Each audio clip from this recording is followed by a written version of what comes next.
extension for evictions. I think I said that all wrong. Okay, so we're talking about eviction pushed out again, right? For the extension of evictions being banned, essentially halted, coming to a halt. Obviously, Biden pushed it back to February. Now it's back to March 31st, and it just keeps going backwards and backwards and backwards. The problem is I don't understand when it ends.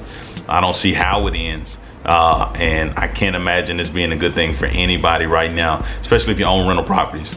Obviously, if you're at this channel, most likely you're interested in rental properties, most likely you're thinking about rental properties in the future. But this is a true statement when we're talking about what's going on right now with rental properties and the evictions being pushed out.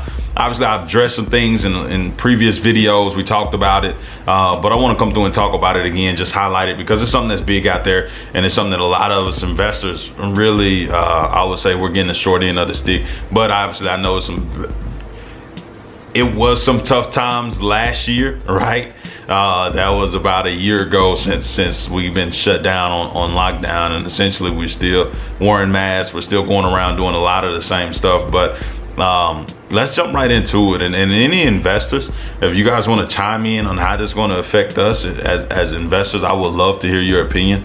Definitely, I would love to hear it, because it seems pretty tough. We get into business to invest, and obviously this is right now is a need, so we get into it. But right now we're being thrown, I guess, to the wayside. We've been thrown to the sharks, in my opinion, just because we're not able to invest. Our money is just sitting there.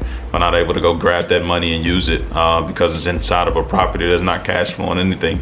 So it's one of those things where we're just putting on pause, but we never see the rate of return. If we're supposed to get our money back in 5 years, it just got pushed to 6, right? So with that being said, we want to address these things and make sure we're doing exactly what we need to be doing, the way we need to be doing it. So let's jump right into it. And I want to answer some of these questions as well. So essentially, how do you know if you qualify for the rental? How do you know if your tenant qualifies for the extension, right? So basically, they got to show every effort that they at least try to obtain some kind of government assistance. Right, so they tried to go out there and get the stimulus package, and they couldn't get it.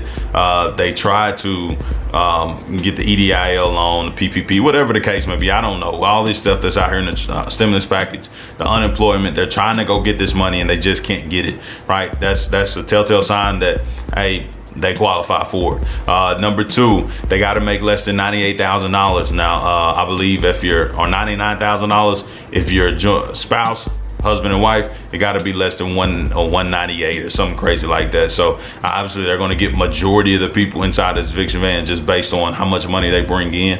Number 3, they got to be deemed homeless if they were to get put out, right?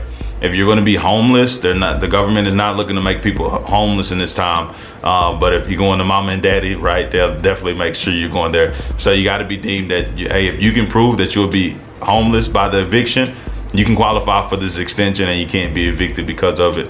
Okay, so if you receive substantial loss in your job or in your income, right? Since you qualify for the rent, if you receive substantial loss since then, you'll be able to qualify for the eviction ban. Won't get evicted right now.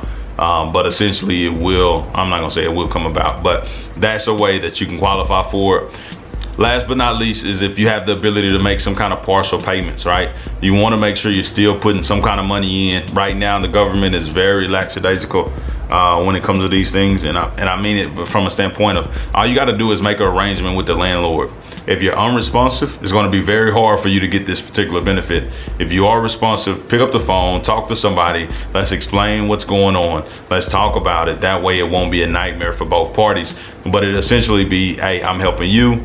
You help me in return, right? That's exactly what it needs to look like in order to make sure everything is squared away. So that's how you know if you qualify, right? So we got those particular things. You want to make sure you qualify, but these are some questions that we want to make sure we address as well. So what steps must you take to make sure you're not evicted?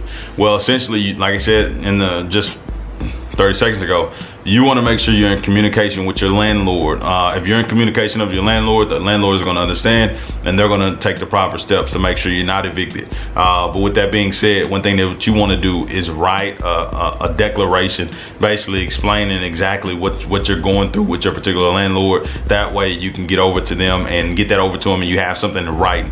Words are good, but words are words. Words can be misconstrued. We can't go back on words and figure out what was said unless you have a recording of some sort. But with that being said, if you put it in writing, you always have something in writing that shows that, hey, this was the conversation. And even if you want to send an email, you want to have a conversation, then send an email and reference what was said in the conversation. Those are two ways, great ways, but you got to make a declaration and let the landlord know that, hey, I qualify for this. That way I can keep getting the extension, right? So that's very important. If you're a tenant inside somebody's property, make sure you work with them. So there's no reason to prove, like, say for instance, you tried to get the documents or tried to get government assistance. There's really no way to prove that you got government assistance or that you did not get government assistance. And that you did not exalt every effort to get government assistance. There's no way to prove it. So make sure you keep that letter of declaration, because the landlord can challenge exactly what you're talking about as far as you went and got proof.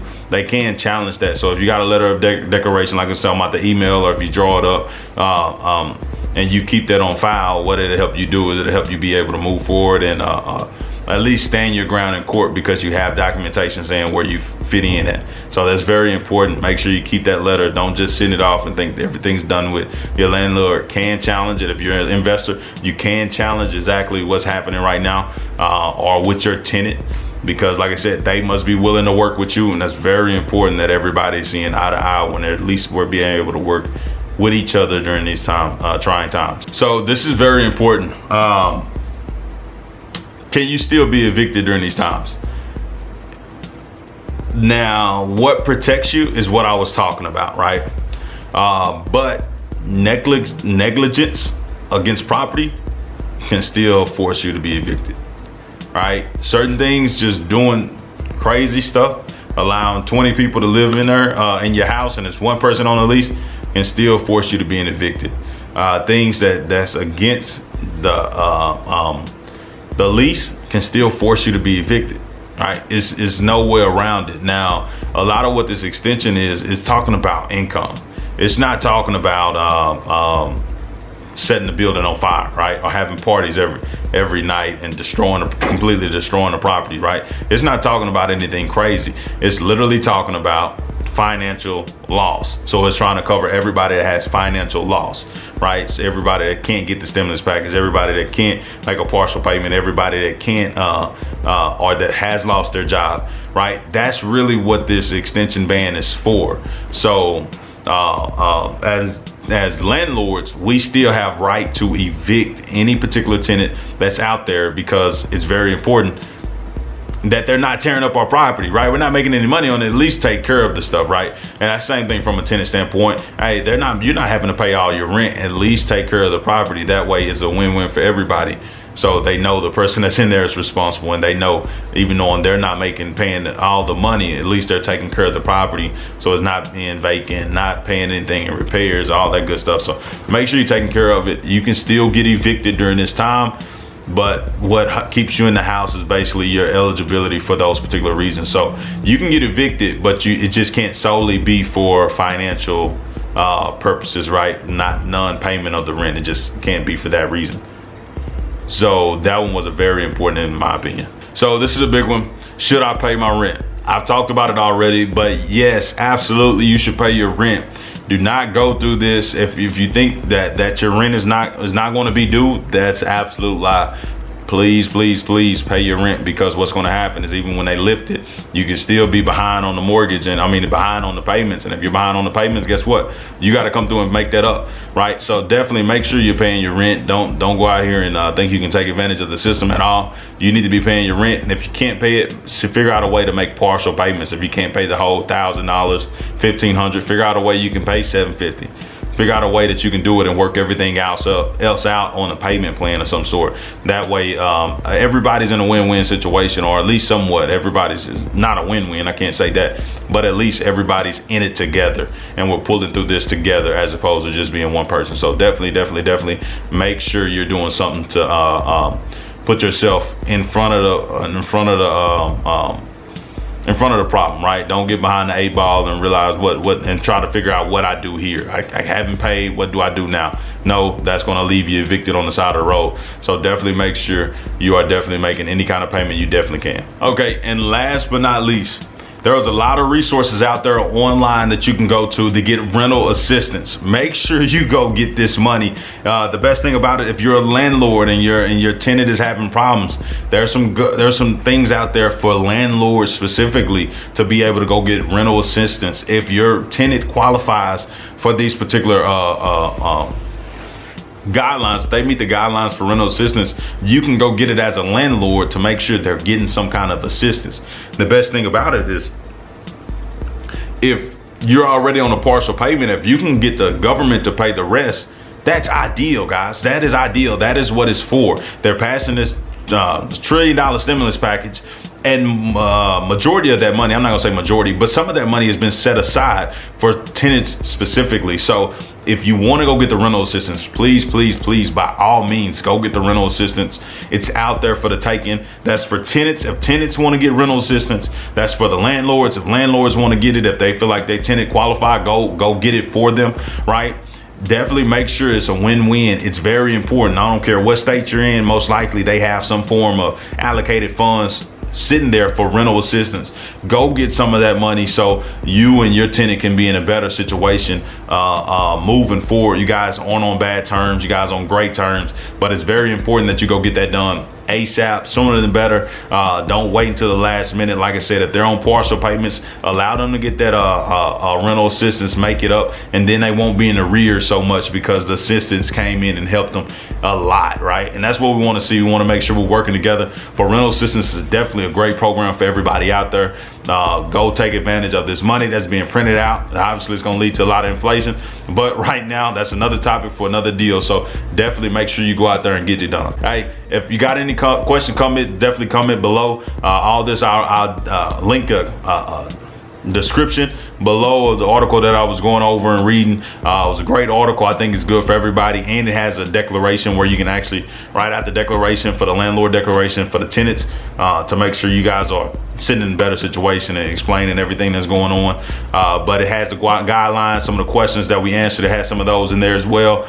But it's definitely a great tool that you'll be able to use and go back to and reference to figure out if you qualify, if you don't qualify, if you do, what's your letter of declaration, how do I go about paying rent, how do I go about getting it to my landlord. All of these things that we talk about and answer is going to be right there in that statement. So definitely check the description below. Any comments, definitely drop them below. I definitely want to answer any questions that you guys may have, or I just want to go over any opinions that you guys may have, and we might just have a nice little dialogue at some point in time. But until next time, you know the drill. Keep winning. Appreciate you guys.